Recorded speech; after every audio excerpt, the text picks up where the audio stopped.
नमस्कार। मैं प्रदीप जोशी, प्रवक्ता भौतिक विज्ञान। जैसा कि आप सभी को ज्ञात है, अभी वर्तमान में कोरोना वायरस के कारण पूरा विश्व परेशान है और हर जगह, हर क्षेत्र में इसका व्यापक असर जो दिख रहा है। और विशेषकर अगर हम बात करें, हमारे जो परीक्षार्थी या विद्यार्थी हैं, उनको विशेष इस दौरान कक्षा 12 की बोर्ड जो परीक्षार्थी हैं उनको विशेष नुकसान हो रहा है, क्योंकि उनका जो इस समय जो पढ़ाई का टाइम है वो हैम्पर हो रहा है।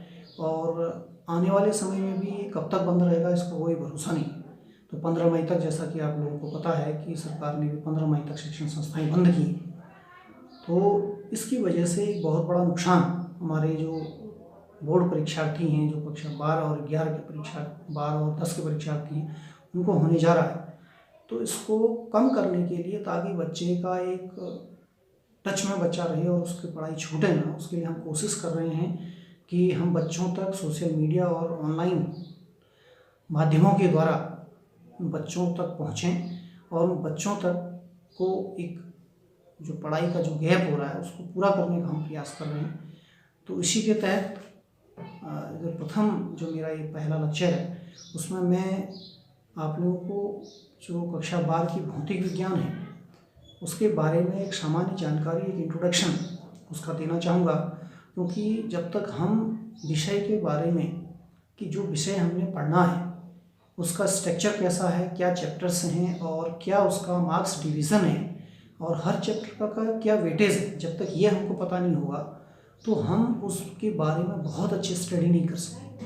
तो इसलिए किसी भी विषय का अध्ययन करने के लिए हमें एक स्ट्रेटेजी बनानी पड़ती है और एक रणनीति के तहत उसमें काम करना पड़ता है। क्योंकि एक अल्टीमेटली हमारा गोल होता है कि हमारा नॉलेज अच्छा हो, हमारे मार्क्स अच्छे हों। तो उसके लिए हमें उस विषय का पूरा ज्ञान और उस विषय में कौन कौन से चैप्टर्स हैं और किस चैप्टर को क्या वेटेज दिया गया है, इसका नॉलेज पहले बहुत जरूरी है। जब तक हमें ये चीज़ें ज्ञात नहीं होंगी कि हमें पढ़ना क्या है और किस प्रकार से पढ़ना है, कैसे नोट्स बनाने हैं, तो हम उतना अच्छा नहीं कर पाएंगे जितना हम कर सकते हैं। तो इसलिए कक्षा 12, जैसा कि आप लोग जानते हैं कि हमारे यहाँ एनसीईआरटी की बुक्स, सारी एनसीईआरटी की बुक्स चल रही हैं। और कक्षा 12 भौतिक विज्ञान में एनसीईआरटी की जो बुक्स हैं उसके 2 वॉल्यूम्स हैं, भौतिक विज्ञान भाग 1 और भौतिक विज्ञान भाग 2। भाग 1 में टोटल हमारे पास 5 चैप्टर्स हैं। टोटल 5 चैप्टर्स जो हैं उनमें स्थिर वैद्युतिकी पहला चैप्टर है, और विद्युत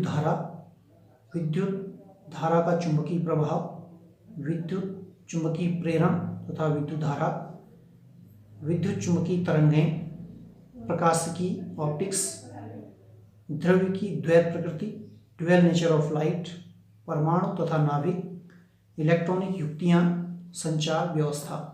इनमें से जो हमारे पास 10 चैप्टर हैं, इन 10 चैप्टरों में से 5 चैप्टर भाग 1 में और 5 चैप्टर भाग 2 में।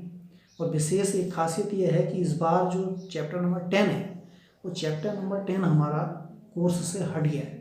अब सिर्फ हमारे पास चैप्टर 9 चैप्टर टोटल यूनिट्स जो हैं वो 9 यूनिट हैं, जिसमें 5 यूनिट पहली बुक्स में और 4 यूनिट सेकेंड बुक्स में। और अगर हम इसका मार्क्स डिवीज़न देखें तो आप देखेंगे कि स्थिर वैद्युतिकी में बोर्ड है उसके अनुसार 8 नंबर पहले चैप्टर में से हमारे यहाँ क्वेश्चन पूछेंगे। और दूसरा जो हमारी यूनिट है विद्युत धारा, इलेक्ट्रिक करंट, उसमें से भी 8 नंबर का है। विद्युत धारा का चुंबकीय प्रभाव, इस पर टोटल जो है 9 नंबर्स इस पर पूछे जाएंगे। विद्युत चुंबकीय तरंगें 3 नंबर, प्रकाशिकी जो ऑप्टिक्स है ये सबसे बड़ा चैप्टर भी है और सबसे ज़्यादा मार्क्स का इसमें से आते हैं, जो 15 नंबर के इसमें से क्वेश्चन पूछे जाएंगे। द्रव्य की द्वैत प्रकृति 5 नंबर, परमाणु तथा नाभिक 7 नंबर, इलेक्ट्रॉनिक युक्तियाँ 7 नंबर। तो इस प्रकार से जो टोटल हमारा जो पेपर होता है थ्योरी का वो 70 नंबर हैं। और 70 नंबर में इस प्रकार से अलग अलग यूनिट वाइज इसको डिवाइड किया गया। तो जो यूनिट्स बहुत ज़्यादा इजी हैं, कुछ यूनिट्स इसमें आपको बहुत इजी लगेंगे, बच्चे का इंटरेस्ट अलग अलग है, तो वो यूनिट्स आपको अच्छी तरह अगर आप प्रिपेयर कर लेंगे तो वहाँ पर आपके मार्क्स लाने की संभावना ज़्यादा होती है। जैसे इसमें आप देखेंगे ऑप्टिक्स एक ऐसा चैप्टर है जिसमें 15 मार्क्स का जो सबसे ज़्यादा वेटेज है, यदि वो आपका कंप्लीट हो जाता है तो भी बहुत अच्छे नंबर्स जो है वहाँ से आ सकते हैं। इसके अलावा 30 मार्क्स का जो हमारा प्रैक्टिकल होता है, और इस प्रैक्टिकल में क्या क्या प्रैक्टिकल्स हैं उसकी वीडियो मैं अलग से आपको कभी बना के भेजूँगा। वो कौन कौन से आपके प्रैक्टिकल्स हैं और उनमें प्रैक्टिकल्स में कैसे कैसे जो है हमारा रिकॉर्ड्स हमको बनाने पड़ते हैं। और अभी हम जो बात कर रहे हैं वो थ्योरी जो हमारी 70 मार्क्स की है उसकी कर रहे हैं। और इसमें जो पेपर का डिज़ाइन है, किस प्रकार से पेपर बनता है, उसकी अगर हम बात करें तो हमारे यहाँ जो पेपर होता है वो 30 क्वेश्चंस, पूरे पेपर का जो बोर्ड का पेपर है 30 क्वेश्चंस उसमें बने होते हैं, और उनमें से 3 घंटे का टाइम पूरा हमारे पास उसमें होता है उसको करने के लिए, जिनमें जो बहुविकल्पी प्रश्न हैं 1 नंबर के 4 प्रश्न हमारे बहुविकल्पी होते हैं, तथा अति लघु उत्तरीय प्रश्न जो 1-1 नंबर के होते हैं 1 वर्ड वाले, तो वो भी 4। तो कुल मिला के 1-1 नंबर वाले 8 प्रश्न हमारे पास आएंगे। और लघु उत्तरीय प्रश्न 2 अंक वाले जो कि 10 होते हैं, अर्थात टोटल 20 मार्क्स के हमारे लघु उत्तरीय होंगे। और एक लघु उत्तरीय होते हैं 3 अंक वाले जो कि 9 प्रश्न होते हैं, और इस तरीके से 27 मार्क्स के हमारे शॉर्ट आंसर जो सेकंड होता है वो होते हैं। और 3 क्वेश्चन हमारे लॉन्ग आंसर वाले होते हैं जो कि 5 नंबर का वेटेज उसको होता है, और उनमें टोटल 50 मार्क्स के हमारे वो होते हैं। तो इस प्रकार से टोटल 30 क्वेश्चन 70 मार्क्स ये टोटल डिवाइड होता है, और जिसमें पिछले 2-3 साल से ही जो हमारा जो short answer very short answer थे उसमें 4 जो है मल्टीपल चॉइस क्वेश्चन भी इंट्रोड्यूस किया गया। तो एक बहुत अच्छा डिज़ाइन है, और इस डिज़ाइन को ऐसे बनाया गया है कि 3 घंटे में हमको उसको प्रिपेयर करना। तो एक बहुत बड़ा अपने आप में क्वेश्चन पेपर को सॉल्व करना और बहुत अच्छे से सॉल्व करना, ये भी एक बहुत प्रैक्टिस और बहुत मेहनत और अभ्यास की बात है कि बहुत पूरे क्वेश्चंस को अटैम्प्ट करना। तो इसलिए शुरू से ही जब हम लोग उस ढंग से पढ़ेंगे पेपर के हिसाब से, तो हम क्वेश्चंस को अटैम्प्ट करके उसको बहुत अच्छे से सॉल्व कर सकते हैं। और इसमें किस प्रकार से प्रश्न, इसका ब्लूप्रिंट क्या होता है उसके बारे में छोटा सा मैं आपको बता दूं। जो हमारा फर्स्ट चैप्टर है उसमें टोटल 4 क्वेश्चंस आपसे पूछे जाएंगे फर्स्ट चैप्टर से। जो हमारा स्थिर वैद्युकी है उससे 4 क्वेश्चंस पूछे जाएंगे, जिसमें से एक वेरी शॉर्ट आंसर और 2 शॉर्ट आंसर होंगे। टोटल जो है 4 क्वेश्चंस में होंगे। इसी प्रकार से जो सेकंड चैप्टर इलेक्ट्रिक करंट वाला है उसमें से आपके पास 2 क्वेश्चंस होंगे, एक लॉन्ग आंसर और एक शॉर्ट आंसर। और ऐसे ही मैग्नेटिक इफेक्ट वाले में टोटल हमारे पास 3 क्वेश्चन हैं जो कि 8 नंबर के हैं। इलेक्ट्रोमैग्नेटिक इंडक्शन इसमें 5 क्वेश्चन है 9 नंबर के। इलेक्ट्रॉनिक वेव्स इसमें 2 क्वेश्चन 3 नंबर के। ऑप्टिक्स में 5 क्वेश्चन आएंगे 15 नंबर के। ड्यूअल नेचर ऑफ लाइट जो है उसमें आपको 2 प्रश्न होंगे 5 नंबर के। एटॉमिक एंड न्यूक्लियाई परमाणु और नाभिक वाले में से 4 प्रश्न 7 नंबर के। और इलेक्ट्रॉनिक डिवाइसेस जो अंतिम चैप्टर है इसमें 3 प्रश्न 7 नंबर के। तो इस प्रकार से टोटल जो ब्लूप्रिंट इसका बनाया गया है उस हिसाब से 30 क्वेश्चन 70 नंबर के आपसे पूछे गए। तो ये बहुत क्वेश्चंस की आपको जो भी पेपर है प्रिपरेशन की से पहले आपको अपने सब्जेक्ट के टॉपिक्स के ऊपर और उनके वेटेज क्या है उसको आपको नॉलेज होना चाहिए, ताकि हम उसी हिसाब से उनके क्वेश्चंस को तैयार कर सकें, नोट्स तैयार कर सकें। अब प्रश्न बात ये आती है कि हम किस प्रकार से तैयारी करें और क्या हम तैयारी करने के लिए ध्यान दें, क्योंकि इस समय सबसे बड़ी दिक्कत यह है कि अधिकांश हमारे जो गवर्नमेंट स्कूल हैं उनमें टीचर्स की बहुत बड़ी दिक्कत है। विशेषकर अगर हम साइंस फैकल्टी की बात करें तो साइंस फैकल्टी बहुत कम है। तो एक बहुत बच्चे के लिए बहुत बड़ा चैलेंज है कि हम किस प्रकार से अपनी साइंस लेने के बाद एक अच्छी तैयारी करें, ताकि हम आगे कॉम्पिटिटिव एग्ज़ाम्स के लिए तैयार हो सकें, आगे जो भी प्रतियोगिताएं होनी है उनमें फाइट करने के लिए तैयार हो सकें। क्योंकि 10+2 साइंस एक ऐसी स्ट्रीम है जो पूरी एजुकेशन सिस्टम की बेस है। चाहे आप 10+2 साइंस से करने के बाद चाहे आप आर्ट्स स्ट्रीम में चले जाएं या साइंस स्ट्रीम में चले जाएं, कॉमर्स में चले जाएं, ये हर स्ट्रीम की बेस है साइंस। 10+2 साइंस अगर कोई बच्चा है स्पेशली मैथ्स में, तो ये हमारा बेसिक्स है, क्योंकि यहाँ आप आगे जाने के बाद चाहे आईएएस की तैयारी करें, पीसीएस की तैयारी करें, या फिर कोई कॉम्पिटिटिव एग्ज़ाम, चाहे आप साइंस स्ट्रीम में जाएं, लेकिन उसका बेस यही है। 10+2 भी साइंस करने के बाद बच्चे में एक जो जनरल एप्टीट्यूड है, जो रीजनिंग पावर है, जो न्यूमेरिकल एबिलिटीज़ हैं, वो अच्छी हो जाती है। तो यदि आपने 10+2 बहुत अच्छे डीपली स्टडी करके बहुत अच्छा अगर आपने कर लिया है, तो आपको आने वाले समय में बहुत अच्छा फ़ायदा, बहुत बेनिफिट्स होने वाले हैं। इसलिए मैं इस वीडियो के माध्यम से आपसे यही रिक्वेस्ट करूँगा कि आने वाला जो आपका साल है उसको जाया न करें, उसको बहुत अच्छे से, जो कि आपको पढ़ाया जा रहा है उसको बहुत अच्छे से पढ़ें, बहुत अच्छा मेहनत करके, बहुत अच्छे से जो भी आप टॉपिक्स पढ़ रहे हैं उनको डीप स्टडी उसकी करें। एक आपके अपने अंदर एक कॉन्सेप्ट डेवलप करें। खाली पढ़ना और कॉन्सेप्ट डेवलप करने में बहुत अंतर है। तो इसलिए जो भी आप पढ़ रहे हैं अपने हिसाब से कॉन्सेप्ट डेवलप करें कि इसका मतलब क्या है। और दूसरा, फिजिक्स को पढ़ने के लिए आपके अंदर एक फिजिकल मीनिंग, एक प्रैक्टिकल मीनिंग और अपनी सराउंडिंग्स को जोड़ते हुए उन चीज़ों को उसको सीखेंगे तो बहुत ईजी हो जाता है।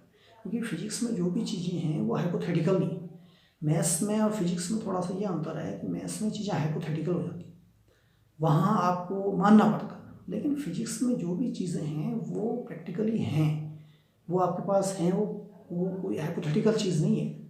हाँ, उसको हम डिराइव मैथ्स की सहायता से करते हैं, with the help of maths, लेकिन वो चीज़ें हैं, वो आपके सराउंडिंग्स में।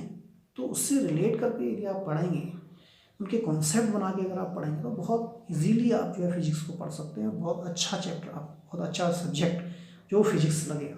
तो इसके लिए मैं कहना चाहूँगा कि सबसे पहले तो आप जो हमारी फिजिकल क्लासेस होती हैं उनको अटेंड करें। जो भी टीचर पढ़ा रहे हैं उनके बढ़िया से नोट्स बनाएं, क्योंकि नोट्स, अच्छे नोट्स अगर आपके पास होंगे तो आप डीप स्टडी करोगे तभी अच्छे नोट्स बनेंगे। तो नोट्स अच्छे बनाएं और जो भी स्टडी करते हैं वो डीप स्टडी करें, बहुत अच्छा, जिसमें भी है वो उथला हुआ ज्ञान हमारे काम का आने वाला नहीं है। आप चाहे 10+2 क्लियर कर लेंगे, अभी 80% कर लेंगे, लेकिन अगर आपके पास सिर्फ और सिर्फ पास होने के लिए वो स्टडी है तो वो काम नहीं है। इसलिए आप अधिक से अधिक डीप स्टडी करें, अच्छे नोट्स बनाएं और जो भी क्वेश्चन पेपर का पैटर्न है उसको समझें कि किस प्रकार से क्वेश्चन पेपर का पैटर्न है, किस प्रकार से क्वेश्चंस के वेटेज हैं, उसको देखते हुए आप उसको तैयारी करें। और सबसे बड़ी बात होती है टाइम मैनेजमेंट। चाहे आप कॉम्पिटिटिव एग्ज़ाम करें, चाहे आप बोर्ड्स के एग्ज़ाम करें, चाहे होम एग्ज़ाम करें, आपका टाइम मैनेजमेंट, जितने टाइम में आपने क्वेश्चंस का आंसर देना है, दैट्स इम्पोर्टेंट। कि आप 1 नंबर वाले क्वेश्चंस के लिए कितना टाइम दे रहे हैं और 5 नंबर वाले के लिए कितना दे रहे हैं। एक्चुअली हमारे पास होता रिवर्स है। हमारे बच्चे, क्योंकि long answer type question last में होते हैं, तो वहाँ उतना टाइम नहीं बच पाता है और हम ज़्यादा टाइम जाया जो है शुरू के क्वेश्चंस में कर लेंगे। तो इसलिए कोशिश करें कि हम ज़्यादा से ज़्यादा टाइम जो है अपना इस प्रकार से अपना टाइम मैनेजमेंट करें कि हमारा जो क्वेश्चंस है वो 3 घंटे में 30 क्वेश्चन अटैम्प्ट हो जाए, कोई भी क्वेश्चन विदाउट अटैम्प्ट ना रहे।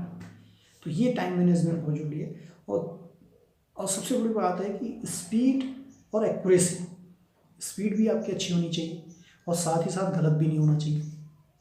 तो स्पीड और एक्यूरेसी का पेपर्स में बहुत ज़्यादा महत्व होता है कि यदि आपने बहुत ज़्यादा स्लो आपने लिख दिया तो आप उस टाइम मैनेजमेंट को 3 आवर्स है उसको कंप्लीट नहीं कर पाएंगे। बहुत ज़्यादा स्पीड में लिख दिया तो गलती होने के चांसेस बहुत ज़्यादा रहते हैं। तो इसलिए जितने भी आपने देखा होगा जो 5 नंबर के क्वेश्चन या 3 नंबर के क्वेश्चन डेरिवेटिव टाइप के होते हैं, वो एक तरीके से आपको अभ्यास से ही आ सकते हैं। जब आप बार बार अभ्यास करेंगे उसका, तो वहाँ पर आपको बहुत ज़्यादा टाइम नहीं लगना पड़ेगा। आप बहुत जल्दी उन क्वेश्चंस को अटेंड कर लेंगे यदि आपके पास प्रैक्टिस बनी हुई है। तो विदाउट प्रैक्टिस आप वो डेरिवेटिव्स वाले क्वेश्चन नहीं कर सकते। उसके लिए आपको प्रैक्टिस ही चाहिए। जब तक आप उसकी प्रैक्टिस नहीं करेंगे, रिविज़न नहीं करेंगे, तब तक वो क्वेश्चन नहीं हो पाएंगे।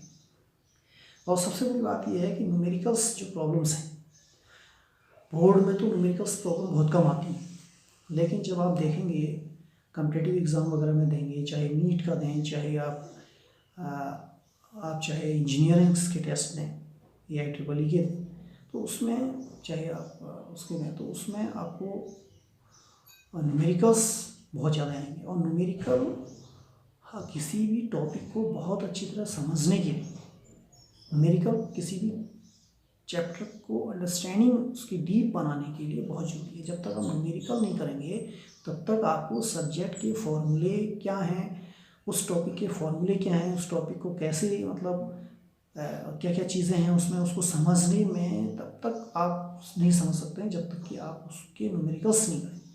न्यूमेरिकल से हम उस टॉपिक को क्लियर कर लेते हैं। जब तक अगर आपका न्यूमेरिकल क्लियर हो गया उसका मतलब आपका चैप्टर क्लियर हो गया। अगर हम थ्योरी पढ़ेंगे न्यूमेरिकल्स को छोड़ देंगे तो हमारा चैप्टर क्लियर नहीं हो पाता है। इसलिए न्यूमेरिकल्स में भी आपको ध्यान देना है, न्यूमेरिकल अधिक से अधिक करने। जितने ज़्यादा न्यूमेरिकल्स करेंगे आपको फॉर्मूलाज उसका एप्लीकेशन ये आपको याद करने की ज़रूरत नहीं, अपने आप आपके अंदर कॉन्सेप्ट क्लियर हो जाएंगे। तो आपको अगर कॉन्सेप्ट क्लियर करने वीक्स में किसी भी टॉपिक्स में तो आपको उसके न्यूमेरिकल्स को ज़्यादा से ज़्यादा करना चाहिए ताकि आपके जो कॉन्सेप्ट हैं वो अच्छे बन सकें, वो क्लियर हो जाए चैप्टर। तो इसलिए न्यूमेरिकल्स बहुत ज़रूरी होते हैं किसी भी चैप्टर के साथ। और रिवीजन वर्क आपका अच्छा होना चाहिए। और रिवीजन इसलिए भी ज़रूरी है क्योंकि जो बड़े क्वेश्चंस होते हैं, जैसे मैंने अभी बताया कि जो बड़े क्वेश्चंस होते हैं उसमें आपका जो प्रैक्टिस है उसी के द्वारा आप अटेम्प्ट कर सकते हैं विद इन 3 आवर्स। यदि आपके पास प्रैक्टिस नहीं है उन बड़े क्वेश्चंस को, डेरिवेटिव्स को करने की, तो आप नहीं कर पाएंगे। वहाँ पर आपको प्रॉब्लम्स हो जाएगी, आप छोड़ सकते हैं बीच में, आपका मिस हो सकता है कोई चीज़, तो वहाँ एक पैनिक प्रॉब्लम्स हो जाती है, पैनिक से जो वो दिक्कत आ जाती है। इसलिए आप कोशिश करेंगे कि उनका रिवीजन करें बहुत अच्छे से। तो इसके अलावा जितने भी बोर्ड के मॉडल क्वेश्चंस पेपर हैं उनका कलेक्शन जरूर करें। उन पिछले 2-3 सालों के बोर्ड के पेपर्स उनका कलेक्शन करके उन्हीं, जब भी आप कोई चैप्टर करते हैं उन चैप्टर्स में से जो भी बोर्ड के पिछले 10 साल के पेपर हैं उनमें के क्वेश्चंस को उसमें से फाइंड आउट करके उनको अलग करके सेपरेट करके उनको एक कॉपी में बनाएं, उनको सॉल्व करें, उनका अभ्यास करें। तो आपका पूरा पहला चैप्टर क्लियर होता जाएगा। आपका पहला चैप्टर, जैसे आपका पहला चैप्टर स्थिर वैद्युतिकी आपने कंप्लीट कर लिया, जब आपका ये चैप्टर पूरी तरह से कंप्लीट हो जाता है तो उसके बाद आप पूरे बोर्ड के क्वेश्चंस को उनमें से जहाँ से उस चैप्टर से क्वेश्चन आए उन क्वेश्चन को आप फाइंड आउट करो, उनको अलग से सॉल्व करो, उनकी एक बुक बनाइए और उसमें आप सिस्टमेटिक तरीके से सॉल्व कीजिए। तो बहुत अच्छा रिजल्ट आपको मिलेगा, आपका एकदम पूरा चैप्टर क्लियर हो जाएगा। और फिर कभी आप उसको रिवीजन कर लीजिए। एक बहुत अच्छा तरीका है कि आप पूरे पुराने क्वेश्चंस पेपर को उसको सॉल्व करें। और साथ ही साथ पिछले 1-2 साल से हमारी जो बोर्ड की वेबसाइट है ubsc.gov.in, उस पर आपको ओल्ड पेपर्स पुराने उसमें मिल जाएंगे, आप वहाँ से भी डाउनलोड कर सकते हैं। और साथ ही साथ में जो मॉडल आंसर सीट हैं, जो बच्चों की कॉपियाँ हैं, उत्तर पुस्तिकाएँ, जो मॉडल हैं, जो टॉप बच्चे हैं, उनकी आंसर सीट भी वहाँ पर बोर्ड ने अपलोड की। तो मेरा रिक्वेस्ट होगा कि आप बोर्ड की साइट पे जाके उन मॉडल क्वेश्चन पेपर जो आंसर सीट है उसको ज़रूर एक बार देखें। उसमें किस तरीके से बच्चे ने क्या तरीका, क्या स्ट्रेटेजी है उसके हल करने की और किस प्रकार से उसको हल किया, उसको आप जरूर देखें। क्योंकि उसको देखने के बाद आपको क्लियर हो जाएगा कि किस प्रकार से हमने आंसर्स देने, क्योंकि अल्टीमेटली हमने अपनी नॉलेज को दूसरे तक पहुंचाना है। हमें कितना आता है इससे ज़्यादा महत्व रखता है कि हम अपनी बात को दूसरे तक क्या पहुंचाएं। कॉपी के माध्यम से हमें दूसरे को अपनी बात रखनी है, तो हम किस प्रकार से उस अपनी बात को रखें ताकि दूसरे तक जो बात हम सोच रहे हैं, जो हमारे मन में है, वो दूसरे तक जाए, जो कन्वे करे। तो किस प्रकार से हम अपनी कॉपी को लिखें, अट्रैक्टिव बनाएं, क्योंकि बहुत ज़्यादा डिपेंड आपकी कॉपी में भी डिपेंड करता है। जो एग्जामिनर है उसका एटीट्यूड भी आपकी कॉपी से चेंज होता है, उसकी मेंटलिटी आपकी कॉपी का जो पेज है, फ्रंट पेज है, उसके बाद जो आपने लिखा है, स्टाइल आपकी लिखने की कैसी है, उससे बहुत ज़्यादा मतलब 5-10% का मार्क्स का अंतर आ जाता है। तो इसलिए आप कोशिश करें कि अपनी कॉपी को किस हिसाब से बढ़िया से बढ़िया उसको बनाएं। और वो एक दिन में नहीं बन सकता, वो आपकी हैबिट होनी चाहिए। जब भी आप नोट्स बनाएं उस हिसाब से बनाएं, एक हैबिट अपने आप डेवलप करें कि अच्छा लिखने की कोशिश करें, बढ़िया लिखने की कोशिश करें। जब भी लिखें सुंदर से लिखने का प्रयास करें। तो वो एक आपकी हैबिट में जब आएगा तो आपका पेपर ऑटोमेटिक आपके पेपर्स में वो चीज़ आ जाएगी, फिर आपको ज़्यादा टेंशन करने की ज़रूरत नहीं है। हाँ, एक दिन आप कोशिश करेंगे कि मैं पेपर के दिन बहुत अच्छा लिखूँगा, तो वो आपके लिए कहीं ना कहीं ड्रॉबैक है, वो नुकसान करेगा, क्योंकि आपका जो टाइम पेपर को हल करने में लगता है वो डिज़ाइन करने में लग जाएगा। तो इसलिए जब भी आप नोट्स बनाएं या फिर होम एग्ज़ाम की प्रिपरेशन करें या कोई भी यूनिट टेस्ट दें, आप पूरे तरीके से दें जिस हिसाब से बोर्ड में होता है। उसके लिए आप जो है बोर्ड की वेबसाइट upsc.gov.in में जा कर के आप पूरा जो है उसका किसी बच्चे का जो आदर्श पुस्तक आंसर सीट है उसको देख सकते हैं, तो वहाँ से ज़रूर हेल्प लें। अब सबसे बड़ी दिक्कत आती है कि हम जो है अपना स्टडी कैसे करें, किस प्रकार से हम तैयारी करें। तो तैयारी करने का सबसे बढ़िया तरीका ये है कि नंबर 1 तो मैं कहना चाहूँगा कि जो भी फिज़िकल क्लासेस होती हैं, क्योंकि उसमें टीचर्स के साथ इंटरेक्शन होता है, जब तक स्टूडेंट और टीचर का इंटरेक्शन नहीं होगा हम चीज़ों को क्लियर नहीं कर पाते। तो इसलिए आप कोशिश करें कि फ़िज़िकल क्लासेस अटेंड करें और टीचर से इंटरेक्शन करें। जो भी टीचर पढ़ा रहा है उसको आप पढ़ने के बाद घर में उसको दोबारा से पढ़ें और उसको जो आपकी प्रॉब्लम्स हो रही हैं उसको टीचर से शेयर करें।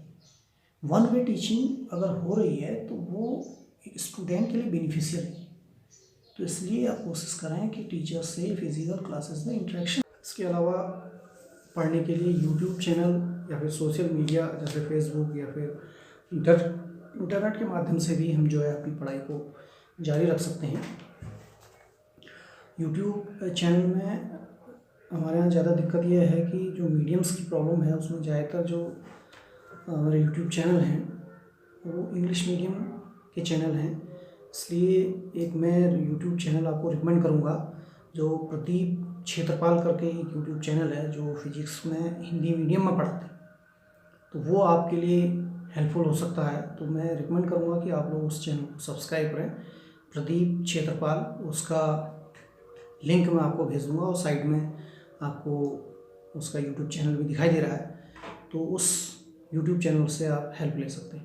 इसके अलावा एक DTH जो केबल चैनल है उसमें स्वयं प्रभा एक चैनल है जिसमें चैनल नंबर 20, 21 और 22 ये 3 चैनल हैं जो फिजिक्स, केमिस्ट्री और मैथ के लिए उसमें आते हैं। चैनल नंबर 20 केमिस्ट्री के लिए है, चैनल नंबर 21 मैथ्स और चैनल नंबर 22 जो है फिजिक्स का है। तो इन चैनलों को देख करके भी आप उसको हेल्प कर सकते हैं। और स्वयं प्रभा का साइट भी है, वेबसाइट, उसमें जा कर के वो आप अपकमिंग जो प्रोग्राम्स हैं उनको आप देख करके अपना सेशन डिसाइड कर सकते हैं कि कौन सा सेशन हमारे लिए फ़ायदेमंद है। उसको आप देख सकते हैं कि कौन सा चैनल आने वाला है और कौन सा हमारे लिए यूज़फुल है। तो अपनी चॉइस के आधार पर आप स्वयं प्रभा चैनल्स के साइट में जा कर के देख सकते हैं कि कौन सा चैनल आ रहा है और उसके आधार पर आप अपनी पढ़ाई को कर सकते हैं। इसके अलावा एक ई-पाठशाला NCERT का एक ऐप है जिसमें आपको बहुत सारे वीडियोस और बहुत सारे टेक्स्ट डॉक्यूमेंट जो कि आपकी टेक्स्ट बुक से रिलेटेड हैं वो आपको मिलेंगे। तो आप ई-पाठशाला ऐप डाउनलोड करके भी अपनी बहुत सारी हेल्प उसमें ले सकते हैं। उसमें हिंदी मीडियम की बुक्स भी हैं, इंग्लिश की भी हैं। तो आप जैसा आपका मीडियम है उस आधार पर जो है अपनी बुक्स को डाउनलोड वहाँ से कर सकते हैं और उसमें वीडियोस की भी हेल्प ले सकते हैं। तो बहुत अच्छा ऐप है ई-पाठशाला। इसके अलावा एक बायजूस ऐप है जो कि NCERT के सिलेबस के आधार पर ही डेवलप किया गया है।